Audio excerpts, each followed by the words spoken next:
मान्य सदस्यहरू, राष्ट्रिय प्रजातन्त्र पार्टीका संसदीय दलका नेता माननीय ज्ञानबहादुर शाहीले बोल्नको लागि समय माग गर्नुभएको छ। अब म उहाँलाई समय दिन्छु। माननीय सदस्यले रोस्टमको प्रयोग गर्न सक्नुहुनेछ। समय 10 मिनेट।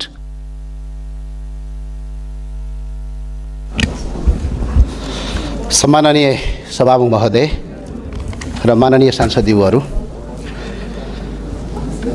सत्तापक्षका सांसदले भन्नुभएछ संसदमा चार्ट ल्याएर आऊ, प्रमाण ल्याएर आऊ।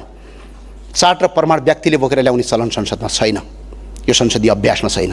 संसदमा चार्ट र प्रमाण बोकेर ल्याउनका लागि संसदीय छानबिन समिति आवश्यक हुन्छ। त्यो संसदीय छानबिन समितिले संसदमा ल्याउने हो। हामी त्यही भएर संसदीय छानबिन समिति चाहिन्छ भनेर माग गरिरहेका छौँ। सम्माननीय सभामुख महोदय, हामी विरोधका लागि विरोध गर्दैनौँ, तर व्यथितिका विरुद्ध संसदमा आवाज उठाउँछौँ र उठाइरहन्छौँ पनि। नेपालको प्रधानमन्त्रीले संसदको रोस्टममा उभिएर नेपालले भारतको सिमाना मिचेको छ भनेर अभिव्यक्ति दिनुभयो। प्रधानमन्त्रीको यो कुरालाई सही हो भन्दै हामीले थपडी बजाउन सकेनौँ। सरकारले राम्रा काम गर्यो, सही काम गर्यो भने हामी साथ र समर्थन दिन्छौँ र दि पनि रहेका छौँ। तर सरकारले गलत काम गर्यो भने हामी खबरदारी गर्छौँ र एक्लै भए पनि हामी उभिन्छौँ। त्यो भावनाले सम्माननीय सभा महोदय, हामीले अर्थमन्त्रीज्यूको विश्वविद्यालयको सर्टिफिकेटमाथि प्रश्न गरेका होइनौँ।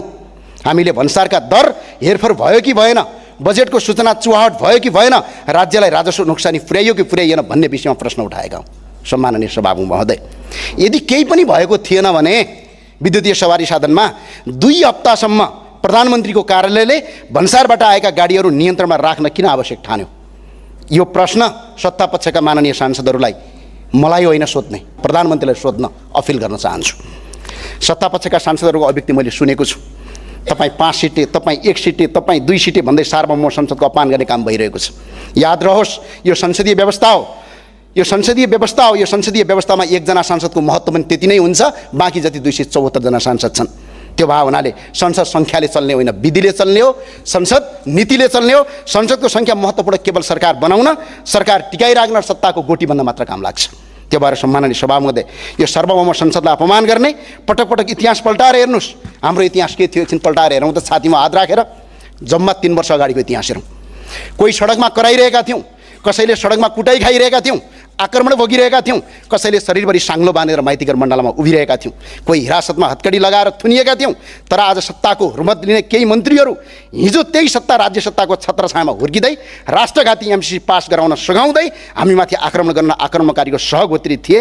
र सम्माननीय सभामुख, हिजो संसदमा झन्डै त्यतिखेर सरकारको पनि 2/3 थियो, बहुमत थियो। त्यो सरकारले हाम्रो कुरा सुनेन, प्रतिपक्षलाई अपमान गर्यो, सांसदलाई अपमान गर्यो। त्यसको परिणामस्वरूप भदौ 24 र 23 को आन्दोलन भयो। त्यो सरकारको संसदको बहुमत केही काम लागेन, हेलिकप्टर चढेर भाग्नुपर्ने दिन आयो। सङ्घर्षको कुरा गर्दा यो देश बनाउनका लागि तपाईँहरूको जति सङ्घर्ष छ, हाम्रो पनि त्यति नै सङ्घर्ष छ। फरक यति मात्रै थियो, तपाईँहरू सायद सुगम र सुविधा सम्पन्न परिवेशबाट आउनुभएको होला। हामी दुखी गरिब र किसान सरबारा वर्गका सन्तान थियौँ, त्यही परिवेशबाट आयौँ। तपाईँहरू टेलिभिजनभित्र, चिल्ला स्टुडियोभित्र बसेर, एसी रुमभित्र बसेर आफ्ना विचार राख्नुहुन्थ्यो होला। हामी सडकमा उभिएर आफ्नो आवाज उठाउँथ्यौँ। तपाईहरू सामाजिक सञ्जालमा स्टाटसबाट देश बदल्ने सपना देख्नुहुन्थ्यो होला। हामी लाठी भाला र साङ्गीतिक आक्रमण भोग्दै गिरफ्तारी र दमन सहदै परिवर्तनको आवाज उठाउँथ्यौँ। तर हाम्रो आवाज एउटै थियो, सुशासन, सुशासन, भ्रष्टाचार मुक्त नेपाल। सम्माननीय सभामुख महोदय, हिजो 35 वर्ष सरकार चलाउनेहरू र आज सत्ता चलाउनेहरू बिचमा केही फरक देखिएन। सम्माननीय सभामुख, हिजो उनीहरूको 2/3 र बहुमत थियो। 33 किलो सुन काण्डको निष्पत्ति छानबिन गरौँ भनेर भन्दा उनीहरू तयार भएनन्। आज करछली र इभी गाडीको भन्सार दर रेटको चुहारको मुद्दामा निष्पत्ति छानबिन गरौँ भन्दा तपाईँहरू तयार हुनुहुन्न। हिजो उनीहरूको सरकार थियो, अदालतमा दर्ता भएका मुद्दा आफै फिर्ता लिन्थे। आज तपाईँहरूको सरकार छ, तपाईँहरू अदालतको मुद्दा आफै फिर्ता लिनुहुन्छ। हिजो उनीहरूको विपक्षमा बोल्दा झुटा मुद्दा लगाइन्थ्यो र अदालत देखाएर तर्साइन्थ्यो।